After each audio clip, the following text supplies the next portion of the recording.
I was only 10 years old when my father passed away. After that, all responsibility fell on my mother's shoulders, and our entire family and relatives turned their backs on us. At that age, I didn't understand much, but I often saw my mother crying in silence. She would soak dry pieces of bread in water just to feed me, and I'm sure she went to bed hungry herself. We were going through very hard times. I was studying in a government school, so my education didn't stop. My mother started working in a few homes just to keep the house running. But then one day, I saw her return from work, lock herself in her room, and cry uncontrollably. Worried, I ran to her. She held me close, tears pouring down her cheeks, but said nothing. Her pale face had turned red from crying, her eyes swollen. I kept asking her, Ami, what happened? But she never gave me an answer. And then, the next day, she stopped working in people's homes. I didn't know why. I still don't know what happened that day, what it was that even she couldn't bring herself to tell me. Our already difficult life got worse again. Whatever little relief we had because of her work disappeared. But my mother never went back to those jobs. Sometimes at night, one or two men would come by and quietly hand her some money. That's how we managed to survive. By then, I had turned 12. I didn't know who those men were or why they helped us. Then one day, when I came home from school, I saw a well-dressed man in a suit sitting in our house. Outside, a large black car was parked. The sight of that car alone stunned me, and when I saw the man himself, my eyes widened even more. He was sitting with my mother. By the time I changed out of my uniform and returned, the man had already left. I asked my mother in surprise, "Who was that man? Why was he here?" She pulled me close to her and said, "Son, how long are we going to keep fighting against life like this? I can't bear the hunger anymore. I've found work. That man brought a job for me. From now on, your mother will have a proper job." Her words surprised me.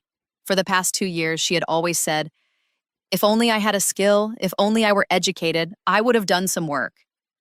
So, how did she suddenly get a job now? And who was that man who came to our home, someone I had never seen before? When my mother saw all the questions in my eyes, she gently placed her hand on my head and said, "Murad, starting tonight, I have to go to work. It's a large mansion and my job will be there. I'll leave at night and return in the morning. You'll have to stay home alone during the night and take care of everything. You're the only man of this house now, and it's your responsibility to support me." I nodded and said, "Don't worry, I'll be okay alone." "But how will you work the whole night? Nights are meant for sleeping.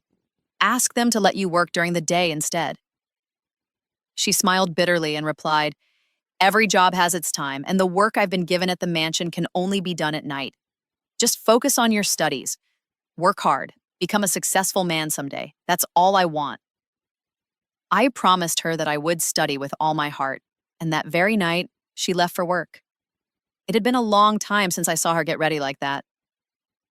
She opened her old wooden cupboard and pulled out a deep red dress. I stared at her in surprise. She was fair-skinned and beautiful, and the moment she wore that dress, she seemed to glow. But ever since my father died, she had never worn anything so bright. That's why I asked, "Why are you wearing such a dark-colored dress for your job?" She paused while putting on her lipstick. Her hand froze in the air as if something had suddenly struck her. Then she looked at me and said quietly, "This is part of my job now." Watching her dress up brought a strange feeling. Part happiness, part worry. It had been so long since I saw her looking this way. She wore her black cloak, covered her face with a veil, kissed my forehead, and walked out of the house.